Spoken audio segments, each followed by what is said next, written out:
My name is Alan Goldberg, and I was diagnosed with rhabdomyosarcoma when I was 12, and again when I was 39. When they told me I had cancer, I went through all the emotions.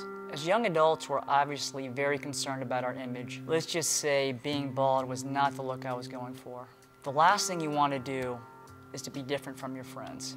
Losing your hair is the most obvious side effect of cancer treatment, but there are other ugly little secrets that people don't tell you about. Some people gain weight, some people lose weight, and I know people who have scars, skin problems, swelling, and a lot of other physical issues. I had a lot of skin burns, which you aren't prepared for that, like on the fingers, on your feet. They removed my bladder, my ovaries, and part of my urethra. I couldn't walk. After the second time, I couldn't walk for about a year and a half. I was in a wheelchair. Couldn't feel anything like from the waist down. Well, at first I was pretty horrified because right when you get the surgery, you kind of look like Frankenstein's monster.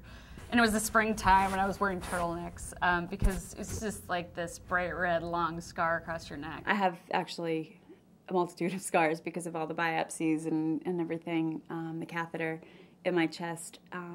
The biggest scar runs from just above my knee to almost at my ankle. I looked really different because I lost a lot of weight to begin with, and then I gained a lot of weight due to the drugs that I was taking. So my head kind of looked like a football.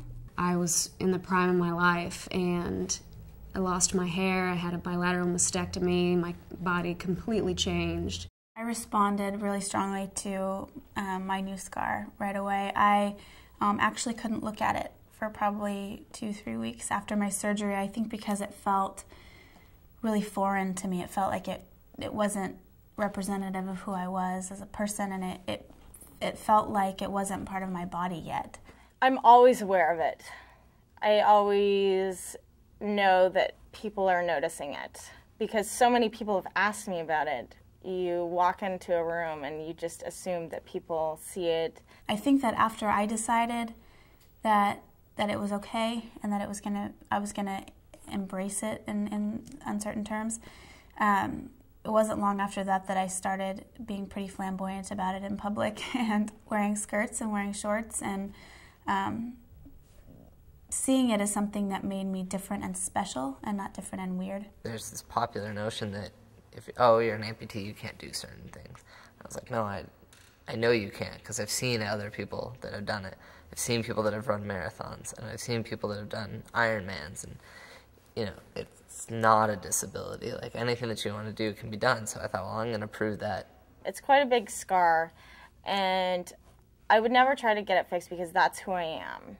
And it means so much to me that I went through that experience. And it's also a good reminder to myself, every time I look in the mirror and I see it, I just think to myself how far I've come, what I've gone through, that I should be so proud of who I am. Going through cancer treatment as a young adult, I really had to get to a place where I felt good about what the medicine was doing inside my body, rather than ashamed of how it was making me look. Dealing with changes to your body at a young age really blows. I know it's hard, but when you look in the mirror and see your hair falling out, it's an outward sign that you're fighting the cancer. Feel good about that and talk to people about your feelings. Find a friend who's going through the same thing and laugh about it if you can. Think of this time in your life as an opportunity to learn that being a survivor is your badge of courage. If you have questions about changes to your body, it is important that you talk to your doctor or contact these cancer-related organizations for more information.